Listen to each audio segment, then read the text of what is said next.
The K by Theodore, Chapter 12. One morning in the middle of May, I awakened to hear Timothy taking great breaths. It sounded as though he were fighting for air. I listened a moment and then asked, "Are you all right, Timothy?" He wheezed back, "Fever, malar." I had to think a moment to understand what he was talking about. Fever, malaria. I reached over to touch him. His forehead was burning hot. His big breath coming in big, harsh sighs, he says, "I got malaria again, Philippe. 'Twill go away, but fetch some water." When I had had fever in Virginia and at Charloux, my mother had given me aspirin and then put cold cloth on my head. But we had no aspirin on the K, of course, and the water was always warm. I poured some water from the keg and gave it to him. He gulped it and then fell back on the mat. For a while, I listened to his heavy breathing and then ripped a piece of cloth from what was left of my shirt, dampened it with water, and placed it on his forehead. He murmured, "That'd be good," but suddenly he began to shiver, even though the morning air was already warm. I could hear his teeth clacking. I had nothing to cover him with, so I just sat beside him holding the cloth, which was already beginning to dry, to his forehead. His breath was like air from a furnace. It must have been about 10 o'clock when Timothy began to mumble and laugh. It sounded almost as if he were talking in his sleep, but the laughter, little bursts of it between the wheezes, was very high and strange. I couldn't keep the cloth on his head because he was tossing it from side to side. I talked to him constantly, but he didn't even seem to know I was there. Once he got up, but fell back down on the mat, and I told him to stay very still. For a long time he did, because he began to shiver again. When that ended, the mumbling and high laughter started all over again.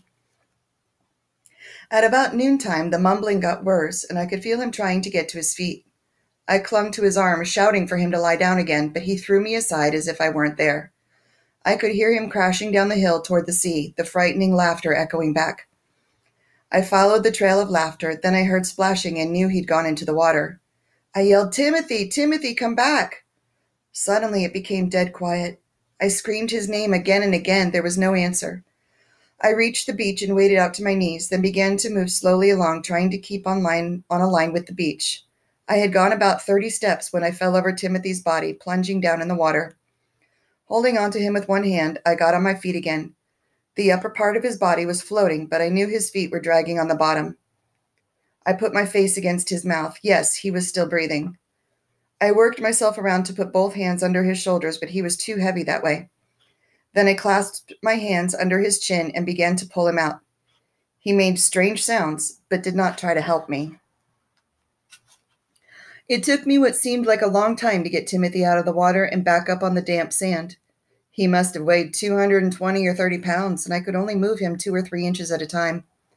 I sat beside him for almost an hour in the hot sun while he rested quietly, his breathing not so harsh now. Then I realized he was shivering again. I knew I could not drag him up the slope to the shelter of the hut, but I tore off branches of sea grape and put them over his body. The grape leaves cut the rays of the sun. I brought water down from the hut, raised his head and ordered him to drink it. With one hand, I found his lips, then guided the cup to his chin. He seemed to understand and gulped it down. I stayed by him the rest of the long afternoon while he slept. When he awakened, it was early evening and had turned cool again. He was breathing easily now, and I knew the fever had broken because his forehead was no longer hot. Sitting up, he said weakly, "How did I get down here?" I told him he'd run down the hill. "Dat devil de fever," Timothy sighed. I said, "You went into the water. You scared me, Timothy." "Dat be true," he said. "My head burned with fire, and I put it out." I helped him to his feet, and we went up the hill together, Timothy leaning on me for support for the first time.